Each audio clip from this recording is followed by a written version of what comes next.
The Gastronuts joining me on this week's show are... Felicity, Oscar, Rosie, and Joel.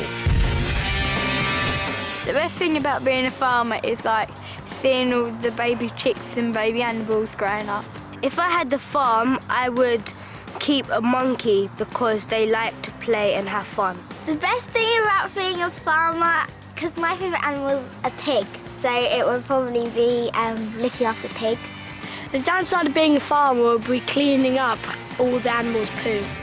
Coming up on today's show, the Gastronuts make sure their milk is utterly fresh. It's disgusting. They squeal as they come face to face with their lunch. Oh my God! It's a pig! And go down to the forest to gather a little firewood. Now, where does our food come from? The shops. And before it comes to the shops? Farm. From the farm, yeah. How do farmers farm food? They milk the Yeah. cow. They get Eggs from chickens. chickens. So do you think a farmer ever has to go to the shops? No. Do you think we could survive living on a farm? Maybe. Maybe. Do you think we could get our own food could from try. field onto the plate? Yeah. So if we want to learn how to live like a farmer, we need to ask a farmer, really, don't we? Yeah. Yeah. Well, that's handy, because I've got one right over here. Follow me. Gastronuts, Harry. Harry Gastronuts. Hi there. So, Gastronuts, Harry is a brilliant farmer, and this is his farm. Harry, what's the life of a farmer like? Great, in weather like this, can't wait to get up in the mornings.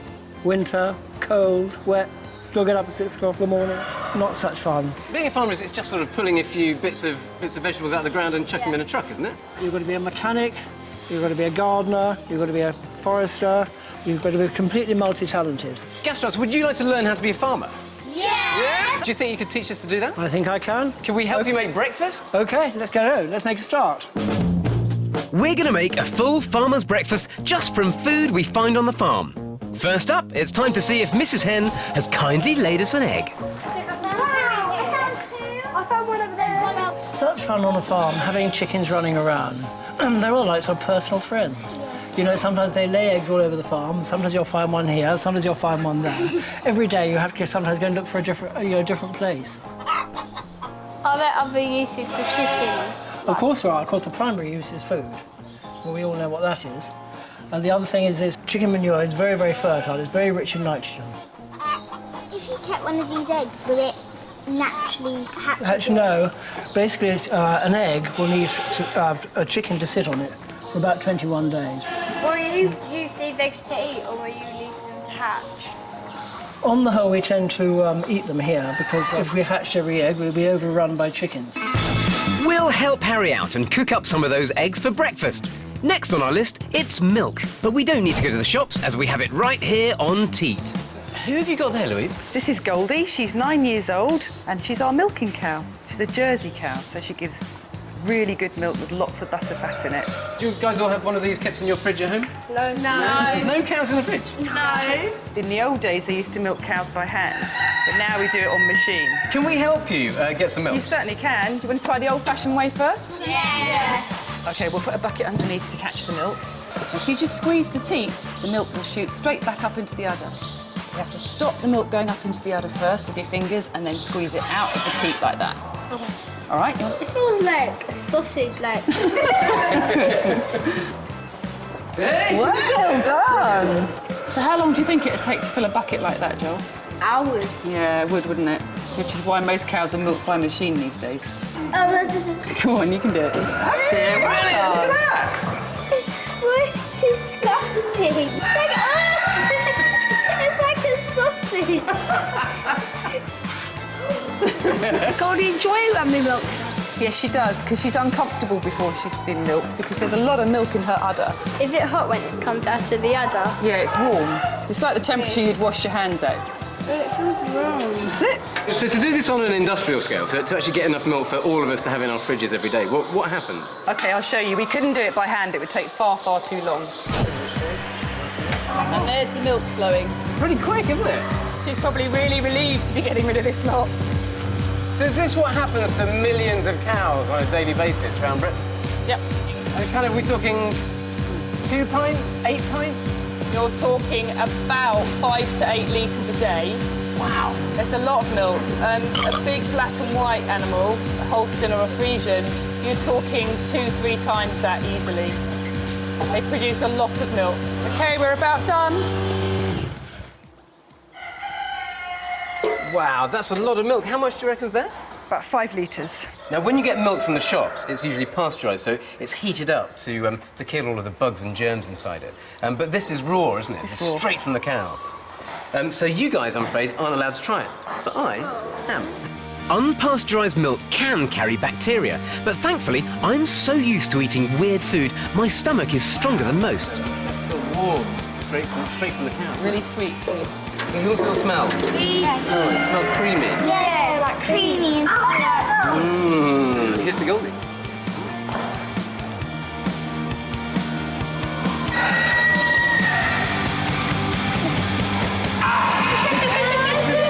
That is fantastic. Actually, it's That's really good. really creamy, isn't it? Wow. That's me sorted for the whole day. No, it's absolutely sweet as anything. We've got our milk, but how do we turn it into butter for our toast? So this is the old-fashioned way of making what? Cheese. Butter. Butter. It's a butter churn. You'd have lots and lots of cream inside there, and you'd slosh it around until all the solids came together to make butter. I thought we'd try and make our own butter, but that we'd use something that you guys might have knocking around your house. What we've got to make our butter with is a bog brush. However, these aren't just normal bog brushes we pulled out of my house. These are brand new clean ones. You can't go using one that's already been used to clean toilets with, because that would be disgusting. Yeah. So what do we need to be able to put in there to make butter from? Milk. Cream, exactly. Not really milk. You have to take the top of the milk off, and the top of the milk has cream. It's a really thick, creamy substance. Now, you can try a little bit. Put your little finger in there. There we go. Nice. It tastes like really creamy. Really creamy, nice and fatty, and you know that's good stuff, don't you? We need to put some of our cream in our bog brush holder. Whoa. Now what you need to do is churn away. So you need to pump that cream.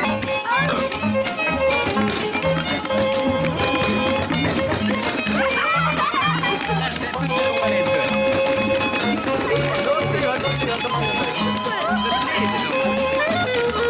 So let's inspect how far you've got. That's brilliant, look, see, all of that stuff there, what's butter? So what we need to do is scrape off all of this butter from the brush and pour it onto there. It actually feels like butter. It moisturizes your hands. Well, you guys have done a brilliant job there. Now, does that look like proper butter yet? Yeah, no. It's like it's not together. It's like all separate and floppy. Yeah. So what we do, and we pull up all 4 corners, and then we turn the base. So what have we got here, guys? Butter. That is butter. OK, so mould it together into a nice ball for me. Oh. That is brilliant. You made butter. Incredibly, we've managed to make our very own bog brush butter just by sloshing about some cream. Here we go, Harry, we're nearly there. Oh, God. So we've got eggs, we've got butter, we've got milk. What's missing for breakfast, guys? Bacon. Bacon. We like a bit of bacon, don't we? Yeah. OK, where do we normally get our bacon from? The shops. Around the shops, exactly. Where do you get your bacon from, Harry? Do you know what? We'll go and see if we can find Louise, see if she can help. OK, Gastronuts, it's time to face up to one of the realities about what happens on modern farms. Louise, who have you got there? This is Prudence. This is our Tamworth sow. Everyone like pigs? Yeah. Cool, aren't they? What do people have pigs like Prudence on farms for? Prudence is a provider of meat. So she's basically there to be eaten. She is. Yeah. It's a bit of a tricky one, this, isn't it? Because Prudence is quite a pretty thing. And looking at her and thinking about her as something you're going to eat later on is a bit tricky, isn't it? But who has bacon for breakfast? Yeah. Yeah. And spare Well, ribs. if we like eating bacon, we're going to have to do what? Kill it. You have to kill it and eat it. What I'd like you to do is to choose which bits of the animal are which. Do you like eating ham? Yeah. I'd like you to go and put a sticker on her so we can find out where her ham is. Pigs are incredibly versatile and provide a real variety of cuts, including ham from the back legs, back bacon from the back, streaky bacon from the belly, roasting joints from the leg and shoulder, and even tasty cheeks that are delicious when slowly cooked. She's barking. She's like a dog. So guys, now that you've met Prudence and you've managed to find out which of the different parts of her are the different bits of meat, do you think you could eat her? Yep. No. No? Yes? Yes, it depends. You kind of think of her as a bit of a friend. Best friend. She's your best friend. But these animals are grown for meat, so it's a bit tricky. Now, what will happen to Prudence when she's ready for slaughter? Well, she'll be too tough for all the tender roasting joints, so most of her will be made into sausages. So pretty much every part of her will end up being eaten. Every part can end up being eaten, yeah. And if you've seen in the pet shop the pig's ears, they're dried out for pet dogs, even the ears get eaten. Can't you eat the snout? The snout. Have you ever tried eating snout? No. No. I don't really. I think you guys need to come with me. Okay, it's a big one. Follow me. If you don't like seeing just how much of a pig can be eaten, then this would be a good time to pop outside and think about becoming a vegetarian. I give you a friend of mine. This is Fred. Oh my gosh! It's a pig. That's Fred. And you can eat ears, you can eat cheeks, you can eat the head. That's bacon before it's been sliced up. What do you reckon that is? Tail. It's the trotter. That's Pig's the trotters. heart. That's a heart? What are these? Kidneys. Kidneys. I'm not eating the heart. Exactly. It's time to give Fred the ultimate send-off. The best way you can show your appreciation for an animal that's been raised and that's died for us? Eat it. To eat it. Yeah, I can't recommend this stuff enough. This is called head cheese. And head cheese is when you boil up a pig's head for about 3 hours and then you take away all of the edible bits out of it. You have to finger through it and pull all the little bits off. And you pack it all together and it makes this, head cheese. So, everybody? You are cheese. What do you mean? You've eaten a sausage before, haven't you? No, but eating the inside of his head. Yeah, you'll find all that stuff in a sausage. Okay, grab a little bit. Okay, you can't say, oh, you haven't tried it yet. So, Smells like cat food. Okay. grab a little. Oh, disgusting. Okay. Ooh. Oh. Salty. Very salty, isn't Salty, it? yeah. It's really nice. It's a bit like what? Gravy. I swear it out. If you really don't like it, you can spit it out. You sure you're right, then? What's the weird thing? Is it the fact that it's head cheese or the fact that it's it tastes odd? Just both. The taste. It's the idea of it, because you've never tried it before, so I'm not surprised that it's a weird thing to try. Now, and I know this is going to be a bit weird for you, because you've probably never tried it before. Can you have a little pig's ear? No. Oh my God. All right, good. Okay. I'll go for it. Oh, it's still got hair on. Yeah, it's all good stuff, that is. Oh, disgusting. How can you eat a pig's ear? I've got a particularly hairy bit of ear here. See, I like that, because I've got quite hairy ears myself. Oh, that's really nice. Interesting texture, isn't it? Cold. You're not big on that. Chewy. How can you eat this? It's kind of crunchy and yet It's soft at the same really time, isn't nice. it? Yeah. We started at the nose. What's at the other end? The tail. I know it's quite a weird idea, but would you just have a little try Yep. of the tail Yeah. with me? Okay. So everyone grab a little bit of tail. I can't reach. Have a little bit of tail. The pink stuff's really nice. Oh, cherry. It's good, isn't it? Oh, that's really nice. It's really... Hair. We've got all the sort of the actual bits here. We've got the limbs and the heads and the stuff. What else is in there in a pig that sort of feeds it all? Blood. Blood. Can't make anything from blood, though, really, can you? No. No. Hot. Or can you? Follow me. Okay, Gastronuts, what have we got here? Blood. That is a bucket of blood. So, what can we make out of blood? Vampire soup. Blood porridge. Well, they're very close, very close. You can make a kind of blood porridge. It's called black pudding. Oh, yeah. Oh, yeah. Black pudding is a traditional breakfast treat, and to make it, you need to take some warm blood and add oats, barley, cooked onions mixed with back fat, some seasoning, a little cream, and then mix it all together. Now, what do you think sausages are cased in? Skin. Skin. What's the skin from? Pig. Any idea which bit of a pig a skin's from? Bum. Not the bum? Well, actually, it's related to the bum. back. It's Bum the cheek. intestines. With intestines, what we do is we take that of the pig, we clean them through, and then they end up looking something like this. On there's a few metres of pig's intestines all fed onto the end of that. And what we're going to do is we're going to take our black pudding mixture, push it through this mincer, and the mincer will push it in to the skin, and we're going to make our own sausages out of it, OK? Oh, wow. Yeah, exactly. OK, that is perfect. OK, so what we do there is we turn it round, like that. Give it a good old twist, keep twisting. Very good. You've made a black pudding. Feel it Another one in blowing there. up. Brilliant, Joel. It's squishy. Quite gruesome, isn't it? Good, that's looking like a set of sausages. So what we do then is we chop that off, put a little knot in it. What we need to do is poach those, and then we pan fry them. That smells really nice. Smells good, doesn't it? Okay, you ready for breakfast? Yeah. Okay, follow me. Okay, Harry, we've finished the black puddings. God, I'm blooming starving. I haven't Okay. eaten since I got up this morning. Breakfast? That is a good breakfast, isn't it? So how does it feel to have grown and cooked your own food? Really good. You know that you made it and it's really good. It's really nice. Now I know not to waste my food because like it's like a pig died for you, like so you don't starve. I suppose so you've got to give it some respect, Yeah. haven't you?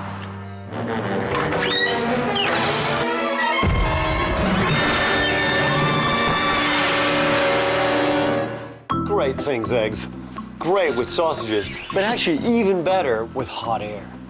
I have another flask and another hard-boiled egg. I'm gonna light 3 matches. Well, what I'm doing is I'm heating the gas inside the flask. And when the matches go out and the air cools, that sucks the egg into the bottle. If we take a bowl of vinegar, and what I'm gonna do is I'm actually gonna put a couple of eggs into vinegar and then wait overnight. Something amazing happens. And here are our vinegar-soaked eggs. Look at what's happened to this egg. They've gone completely squodgy. And what's happened is that the vinegar has actually dissolved the eggshell, so the egg is being cooked, or if you will, pickled in the vinegar. And it's now this funny, squodgy, bouncy thing. Great things, eggs, but how are we gonna get the egg out of the flask?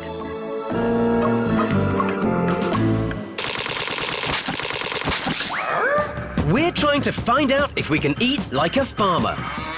So far, the Gastronuts have learnt how to make some bog brush butter Pump that cream. and bust a gut to make some black pudding. Next, they try to fuel a car on some cooking oil Well, you want to ruin my car, don't you? Yeah. and go the whole hog with their spit roast.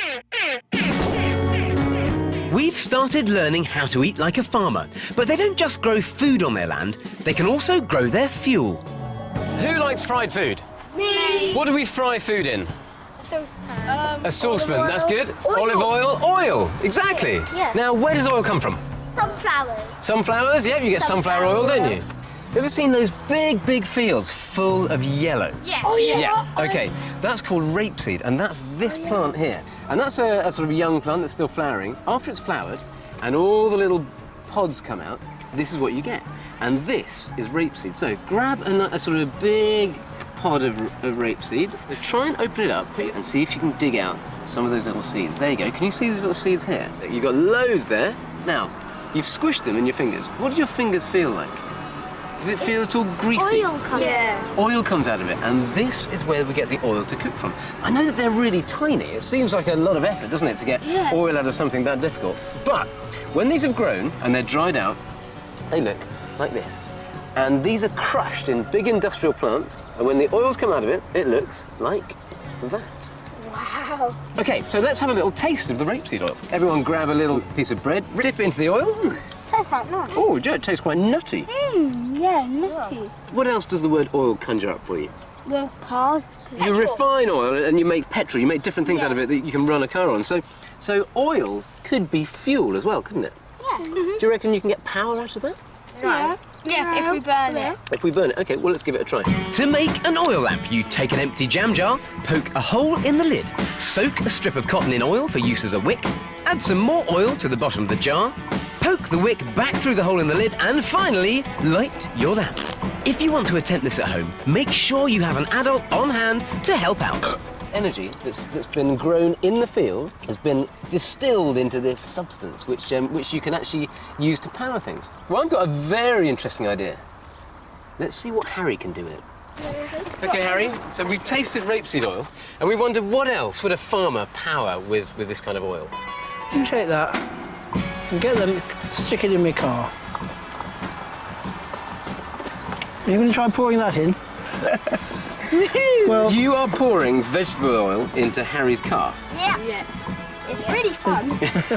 Well, you want to ruin my car, don't you? Yeah. Bad luck, you're not. Because actually this car has been converted so it can use vegetable oil. Eatable petrol. Hang on, so we could fry eggs in this, and then we can pour into Harry's car. I give you 10 yards before the car stalls.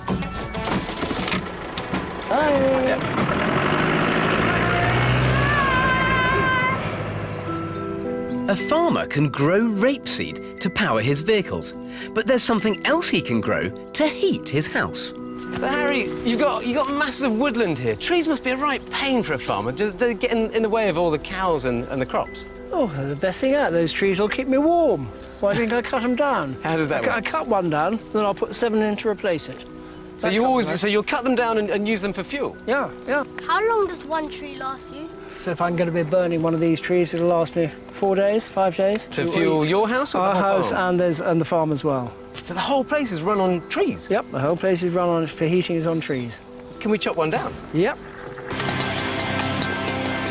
This birch is a fast-growing native British tree, and for every one he cuts down, Harry plants 7 more, meaning he'll have a supply of firewood for years to come.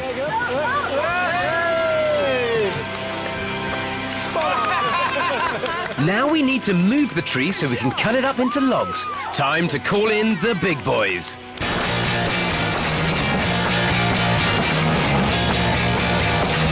That's pretty cool, isn't it? Can you remember me? I look inside the family tree. Inside, can you remember me? I look inside the family tree.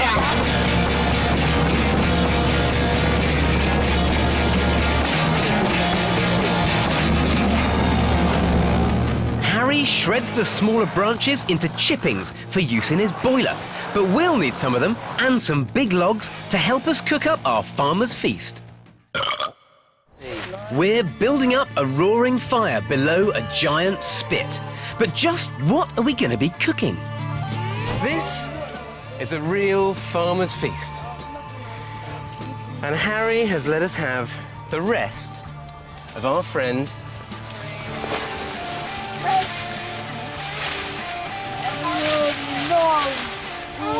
Ladies and gentlemen, say hello to Fred. Hi, Fred. What we need is you guys to help us spit Fred. Everyone take a limb. What was it you wanted to eat, Rosie? Ribs. Well, there's your ribs. Don't think he's... Really hard. We're going to have to try it from here. Probably better. Does it feel weird, like handing the pig? Like it was once like real? No, not really. We grew the pig up just so it would feed us. You know, that's its sort of purpose in life. Like when I was younger, I wouldn't expect bacon to like come from this pig. Did you ever think that it ever came from an animal in the first place? I just thought it came from the supermarket. Kind of sad because like if you think about it, like a couple of like years ago, it would be like running around like freezing and stuff. But now it's just going to be someone's breakfast or dinner. It's just lying here and it just looks so sad. I'll still eat it because it's food and like we need food to survive. Yeah, and we need to celebrate Fred now that he's dead. We shouldn't just chuck him away. Now, you see, what we have to do is because you've got a big thick joint here, a bit thin here, thick there, what we've got to do now is put some foil around there. Yeah. So all this cooks a bit slower. Yeah. I'm going to go over once more. If you think in the olden days, they did it themselves. They didn't even like take it to a factory or anything. Yeah, they had to kill it themselves. Yeah. Stefan, say it's alive, and then you want to kill it. Well, Harry's your man. How would this pig have been killed, Harry? But what they do is they electrocute them. They put a pair of earmuffs over their ears and it absolutely goes down. And then they drain the blood out. That's what makes your black puddings and things. Would Fred have felt pain when he was killed? No, they don't feel any pain. It's so quick. They just go straight down. It's just really weird because when you buy it in the supermarket, you don't look at it and think this was what it once was. You don't think of it as Fred when it comes in a packet, in a plastic packet. It's really disturbing. Time now to put our porker on the pyre. Fred weighs about 45 kilos and will take at least 4.5 hours to cook. A piggy like this can feed up to 100 people, or 4 hungry gastronuts. That's pretty good, That isn't it? smells lovely. Oh, that smells I did. I'm so hungry I could eat a pig. OK, gastronuts, it's time for the farmer's ultimate feast. Woo! It's your whole pig. Dig it in! I'll get through the crack. Oh, it's like a medieval feast, isn't it? Look at that. Oh, is that good? Is it nice and juicy? Like, beautiful. There we go. Tail, Thank you. have a little chew of that. There's a lot of meat on one pig. At first I thought, oh, I don't really want to eat it because like, it was one feel, but like, when you look at it now and you can smell it and you're eating it and it tastes so good, you don't really care. Now I've been a gastronaut, I'll think more carefully about where my food's come from because I don't want to waste an animal that's just died to give me some food. I will think about my food more carefully now I've been on Gastronuts because the animal gave up his life for you to eat it. The most surprising thing about being on Gastronuts would probably have been milking the cow because it was so unexpected and the teat felt like a sausage. Now that I've been on Gastronuts, I'm going to think a bit more carefully about where my food comes from because you can't just buy it in the supermarket not knowing where it's come from or what it's been through. Most of us just nip down to the shops when we need some food, but when you follow the food all the way from the field to the plate, you realise what an extraordinary journey it's been on. And when you then sit down and eat it like a farmer does, you discover it kind of tastes better.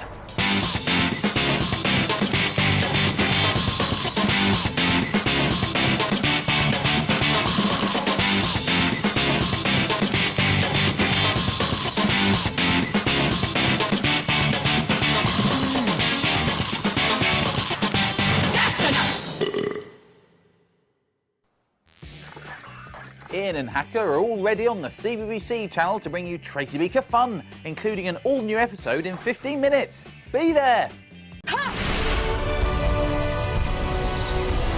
Spirit Warriors, Fridays at 5:45 on the CBBC channel.